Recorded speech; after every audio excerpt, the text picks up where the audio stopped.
One of our constant themes for Chapel Chats over the last couple of years has been everyone has a story. This is mine. And today we are going to be blessed by Jonathan Murray, who is going to tell us his story. Jonathan. Thanks, Mike. Appreciate it. Hello, everybody in YouTube, whoever will watch this video at some point in time. Hopefully you will if you are a Cumberland student. But my name is Jonathan Murray, and I am the Graduate Assistant Strength and Conditioning Coach here at Cumberland University, and I'm finishing up my last semester here in my graduate work, which is in exercise sports science. So I guess the title for my story, or my life story, is Brick by Brick, Turning Dreams into Reality. And I know anybody here that is watching this or that has been in this room at any point in time has a dream. And a lot of times, maybe people don't share their dreams because it's scary. Because once you share your dreams, you are opening yourself up for judgment, for criticism, and for ridicule. Because as anybody knows, the most painful thing that anybody can go through is having their dreams crushed or having other people crush their dreams. But my goal for today is to show you how to turn your dreams into actual reality. To take a thought from your mind and turn it into what is physical. So I'm from Minneapolis, Minnesota. It is not Lebanon, Tennessee. I am a city boy from the city and proud of it. There's lots of concrete and very few trees. So I guess you can say that I'm used to very cold weather. So this previous week felt like home, and I felt safe being on the roads because nobody was on the roads, and I felt like I was in my backyard. But it was funny, as I was going through the streets and nobody was on the road, I actually had a lot of time to reflect about how I was raised and even how I got here from Minnesota to Cumberland. I have two brothers, two parents, two brothers. It's probably a very average family in the white American suburbs, if I'm being honest. But there's something very different about my family. Both my parents came from very different backgrounds. Mom came from a blue-collar house where both parents worked 50-hour weeks with a big family just trying to make ends meet. Factory work was very normal, and unions were accepted. On my dad's side, very white-collar, business ownership type of family where my grandpa worked a lot of hours. There was no family unity at all. So you can imagine my mom, who's coming from a blue-collar city family where people are loved and cherished, versus my dad, who's coming from a very divided family where alcoholism, being a workaholic is common and even accepted. You can imagine when you join those two families together, there's going to be a lot of differences. Now, as someone who's engaged and will be married on June 5th, I'm actually trying to reconcile for myself how to bring two families that are very different together to walk in unity. Because I can say that from my family's past, that was not the case. There was a lot of unity, or a lot of disunity, and a lot of hurt that came out of it. And one of the biggest things that hurt, and this is so vivid and so real, is I was 12. This was mid-April. I got home from school, and I just went outside to play basketball with my friends. And it was a common occurrence. And like any kid would do, we would envision things, So for us, the University of Minnesota men's basketball team was big for us, and we would envision ourselves in Final Fours and rivalry games. And then we would actually imagine that our cul-de-sac was an arena filled with thousands of people. Well, me being excited, and obviously my team won at any cost, but I remember going home so excited that I said my dream out loud. So I walked inside, and then as we were beginning to eat dinner, I said, I would love to play for the University of Minnesota men's basketball team. And what was an honest, genuine dream for a kid that was 12, my dad turned to me and said, don't ever say that again. That never happens here in this family. Me being in shock, kind of looked at him. Why would you say that? And I actually found out that he was serious. And him seeing tears stream down my face actually got upset. And he got so upset that he picked up his chair that was at the dinner table and he smashed it against the wall and said, are you happy now? I know that I'm a jerk. I ran outside, I tried to get away from the house, and I didn't come home for 4 hours. That incident was never brought up again in my family. And it still hasn't been talked about, because I don't feel a need to bring up past hurts if there's healing, and me, myself, and I, and other members of my family, which now are my mom and my 2 brothers, have moved forward. But that hurt, because I was genuinely being honest about my dreams. And my mom did something that changed my life. And she looked at me and said, how can we turn that dream into a reality? From that point on, about 2 weeks later, my mom saw this tryout for a basketball team that was in the next city from where I lived. And we thought that it would be a good idea to just go down to the gym and just see what it was about. So there was a jamboree, and there's all these players here. And me and my mom just waited in line to talk to the director. And the director said, well, these basketball players are going to be training. Why don't you join? That turned into 2 years of me training with these basketball players that actually went on to pretty high levels. One player went to the University of Virginia to play for Bob Huggins. There was 2 sisters that went on to play basketball at the University of Northern Iowa. And there were appearances from players that actually went on to play in the NBA, from Tyus Jones, who played at Duke and is now here in Tennessee playing with the Memphis Grizzlies. And this experience transformed my life to actually, I was around players that were going to play against the University of Minnesota. When I went to college, one of my best friends at the time, who we both went to high school, I just went up to him one day and said, hey man, where are you going to go to college? And he said, oh, my biggest brother went to a school called Liberty University in Lynchburg, Virginia. I thought that was cool, and it was ironic, which I don't believe in coincidences or in irony at times, that I actually got a pamphlet in the mail for Liberty University. So I told him, well, I'll go visit with you.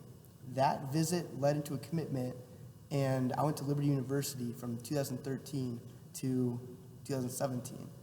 Now, me majoring in exercise science, I was out of my league. I came from a high school that didn't have a weight room. I learned everything on my own, and my dreams of playing college basketball were all but zero. So if you haven't noticed, I'm only 5'4". But this is video, so you can imagine that I'm taller. It's okay. And I went back home for spring break of my freshman year, and I had lunch with my basketball coach, my high school basketball coach. And as we were talking, he just says to me, he says, hey man, would you ever want to be a coach? I was like, yeah, high school or middle school I think would be appropriate. And he kind of stopped me in my tracks and said, no, do you want to be a college coach? And I said, I don't even know how to do that. I haven't played college basketball. And he told me about a position that I was unaware of called a team manager, where you would help out with practice, help with water, help with doing laundry, but you got to be a part of the program. And he said, you need to go back to Liberty, and you need to find the closest basketball coach that you can find and ask him to be a manager. I was like, cool.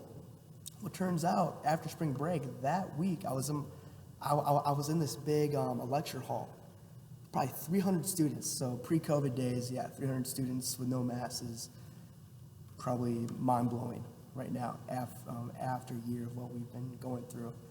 But I noticed that one of the guys that was 3 rows up was actually a team manager for the men's basketball team. So I went up to him and said, "Hey, can I just shadow you and just see what it's like?" He said, "Yeah, sure." Well, and it's probably be before lunch.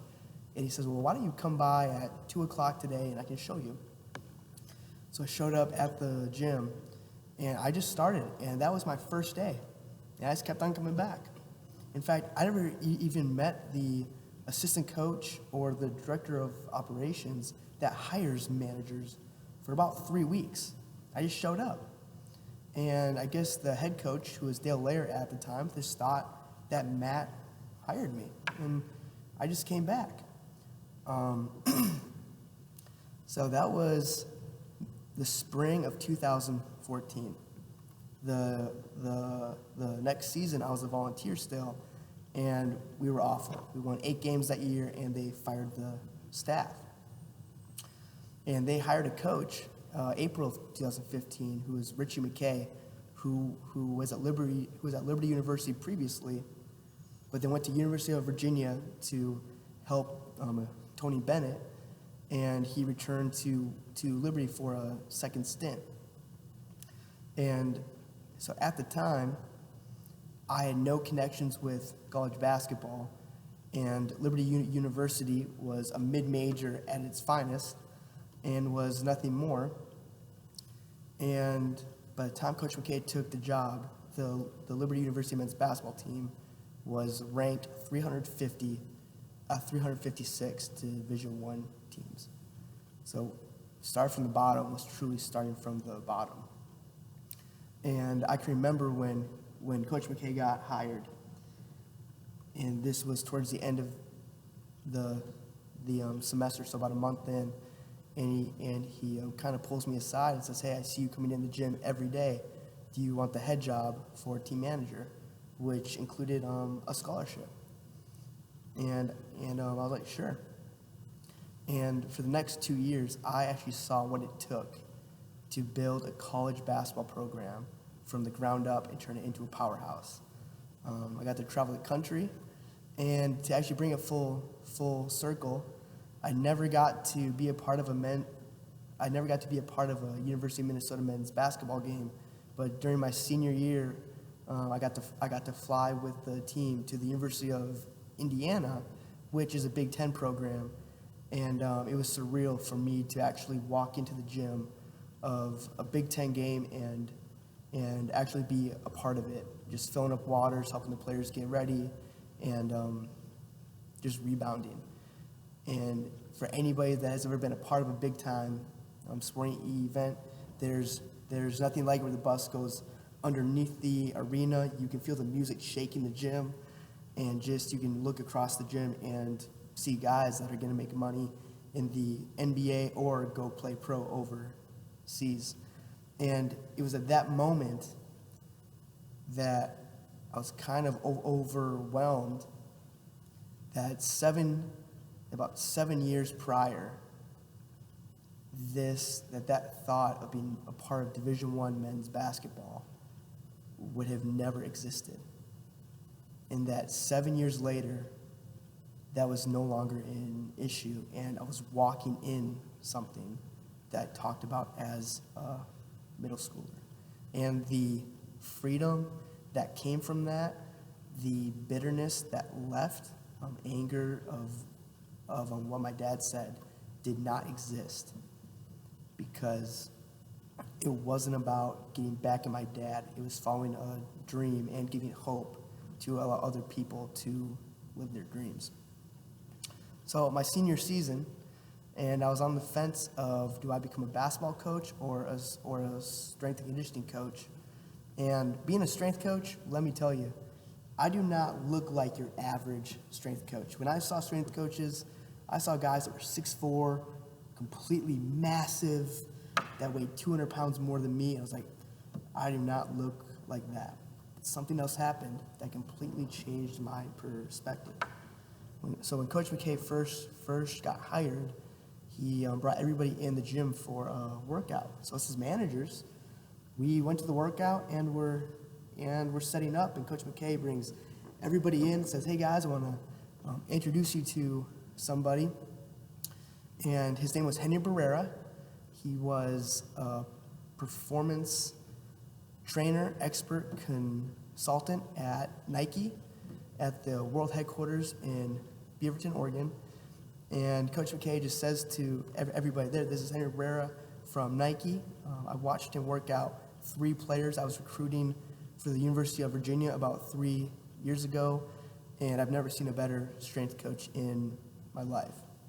And this is coming from somebody who built the University of Virginia, who was a doormat in the ACC, to actually a national champion as UVA won the 2019 NCAA National Championship, which was the last NCAA tournament that was held before COVID became a thing.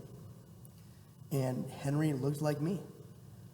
And I saw this guy probably give the most intense workout, but inspiration-filled, energy-giving session that I've ever seen. And I was blown away. So I go off for my summer, still thinking I'm going to coach basketball. And Henry pulls me aside and says, you're not going to coach basketball. You're going to be a strength coach. And he gave me about papers that was this thick saying, I want you to make photocopies of these, and I want you to file them because you're going to need them when you're a director of performance for a men's basketball team someday. And then you're a strength coach. I was like, cool. And towards my senior year, I said, well, where do I go next? He said, well, I met these 2 guys during my time at Nike named Bobby Stroop and Kai Heck. And they have a gym down in Texas that I think would be very beneficial for you to intern at. I was like, all right, looks like I'm going down to Texas. And I didn't know how big time these guys were, except for one day. I was on the floor just helping out, serving, and I see this guy just walking the gym and didn't think much of him, except they do a lot of NFL camps and a lot of NFL training. So I knew he was an NFL player, but that was all I knew. And I finished the session, then I went upstairs to the observation deck, and every parent had their phones out. And this was summer 2017. I was like, who is this guy? And I didn't want to say because I didn't know him, and I didn't want to be embarrassed. Like, how do you not know him? Well, I recognized him about that next NFL season when I got a job in Denver, Colorado, and I went to like a Chipotle or some sort of restaurant, and they had a TV up in the corner, and the guy's face is on ESPN. Like, he's the next big quarterback. I'm like, oh, I know that guy. And it was Patrick Mahomes. And I had no clue. And just knowing that that was the level of training that I was seeing, not just for Patrick, but for every single athlete that walked through the doors of APEC, which is the hat I'm wearing now. So free advertisement for APEC for any exercise science majors that want to do a great internship in Texas. Go check it out. If not, yeah, there you go, Bobby. It's some free advertisement for Chapel Chat here at Cumberland. But after that, obviously I went to Denver, and I'm working at this gym. I don't get a base salary. I'm peer commission. And I'm scraping by, and I'm frustrated. I feel I'm the best coach there. I have my plan all set up. I'm gonna get clients. I'm gonna get settled into my career. It's gonna be awesome. Didn't happen. So I called APEC, called one of my mentors, and said, listen, man, I'll move anywhere in the country to grow. I'll do it. Well, he sent me a job posting for international strength and conditioning. I applied, thinking nothing of it, just to make him happy.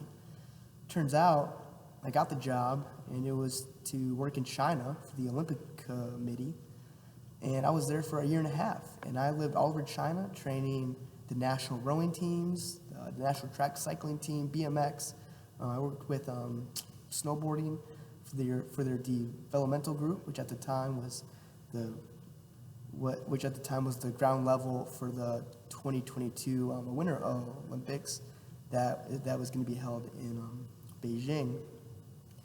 And I was blown away. And I even lived in Wuhan, which was a city that the world never knew about until this outbreak happened, and Wuhan became front page news, and everybody knows the city now.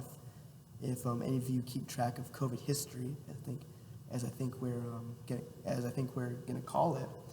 But I met somebody in China that played a big part in my career, and I met him in Beijing. He was a big redhead guy, and he was in China for about 9 months until he came to the United States to get his master's in exercise science as a graduate assistant strength coach at Cumberland University.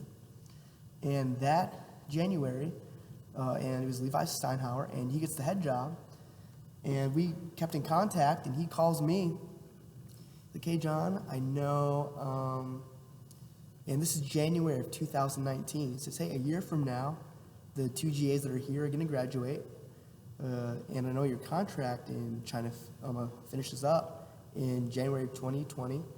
Why don't you come on back here and get your master's? It's like, that's a perfect idea. I'll finish on my China journey and come back to the States and continue and finish my education. Well, that August, about August 9th, I get a message from Levi saying, hey man, both GAs had taken different jobs, and if you still want the GA position, I'm gonna need you soon. I said, what does soon mean? He said, about next week. I'm like, I'm in China, and it's a little bit different than going from Tennessee to Virginia, so we'll see what happens. It happened, and I literally packed up my things, and by God's grace, I made it back home with all my savings from a Chinese bank account, which is a miracle on how they do that. And I literally, if it was August 9th that I got that message, I was driving from Minnesota to Tennessee 1 week later. That's how close it was. So here, I'm getting my master's and my very first master's class with Dr. Richard Story. And I sit down, and he says to me, he gives everybody a piece of paper, says, all right, what do you want to do with your career? And I'm like, you know what? I want to work in the NBA. And he's like, all right, but that's pretty ambitious. I'm laying it out there. I'm like, I don't know. But I start coaching, start doing my thing. Throughout this time, I'm just networking, building relationships with other coaches that I've built in China and really across the world and even across the country. And this Thanksgiving, I'm driving home from Denver, which is where my fiance lives, and I'm driving from Denver back to Tennessee. And about the first leg of my trip, I'm on a phone with a close friend. I say, hey man, I would love to work in the G League, which is the NBA's minor league, and just would love, I think that league fits my skill set of pushing people to get better, trying to get them to the next level of the NBA to get a contract. And I say, I would love that. And I thought nothing of it, and the guy I was talking to was Chris McCormick, who's a mentor and dear friend of mine. He's the director of strength conditioning at Florida Atlantic University. And it's a 17-hour trip, so kind of took a nap. And the last half of my trip, Chris sends me a text at like 3 a.m., which is my time, and he's in Florida. Like, why is Chris sending me a text at 3 a.m.? He says, hey man, the Brooklyn Nets G League team has a spot open for strength conditioning. Do you want to apply? I'm like, sure, yeah, I'll apply. And in my mind, I'm thinking, there's probably 200 people that are applying through this website to get this job. So I called up some buddies that had connections to the Brooklyn Nets and said, is this job real or is this fake? They said, well, let's make a phone call. So they called the Brooklyn Nets organization, and 2 days later they said, they already have their guy, this is just for HR purposes. And even then, it blew my mind that I literally called up a friend to call an NBA team that at this point in time is some of the NBA's best players in the entire league for a job inquiry. Now, regardless of the fact that I didn't get an interview for the Brooklyn Nets, that alone, coming from where I come from, coming back from that 12-year-old kid who still has scars, not wounds, scars from that day, could have ever thought possible. So it didn't happen, but I kept doing job searching, and at this time, I want to work in the NBA, or I want to be a college basketball strength coach and go to the tournament. As we know, there's nothing like March Madness. There's nothing like having your team play against the Dukes and the North Carolinas and the big-time schools and just make a deep run. About 3 weeks ago, I'm still applying for jobs, and Henry Barrera, who was the guy that came from Nike to Liberty, kind of hits me up and says, hey, Longwood University has a job. Would you be interested in applying and checking it out? I'm like, sure, let's do it. So he gets me in contact with the director, and we're going through the interview process. And Chris McCormick, who told me about the G League job, kind of hits me in text and says, hey, I'm very good friends with one of the associate athletic directors at Longwood, and I talked to him about you and gave you a good reference, so even connections that you don't think matter. And they told me this job is heavily basketball influenced for men's basketball, and there's a 10-month contract period to see if you're a good fit. You still want to apply? I'm like, yep. So 3 interviews later, I am here on February 23rd of 2021, and in 2 weeks, I am going to be an assistant performance coach at Longwood University, which is in the same conference as Liberty University about 3 years ago. So I've been to Longwood about 5 times for games and things like that, and I'm going to be assisting men's basketball for the next 10 months and having my own teams of men's soccer, cross country, and golf, and literally, they said that if things go well, that in the next year I will be full time with men's basketball with another team, with the goal of going to the NCAA tournament. And I hope this encourages you, because literally, I am 26, and the journey that I've put myself on. This is 14 years later from that kitchen table experience.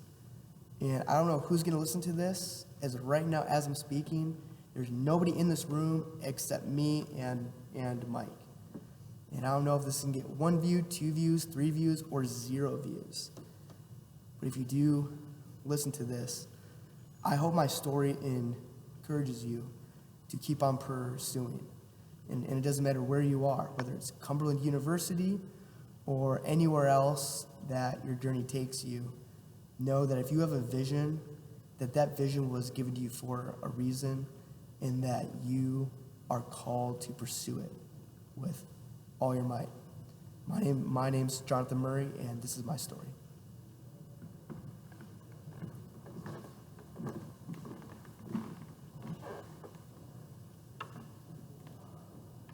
Do you know it didn't go on?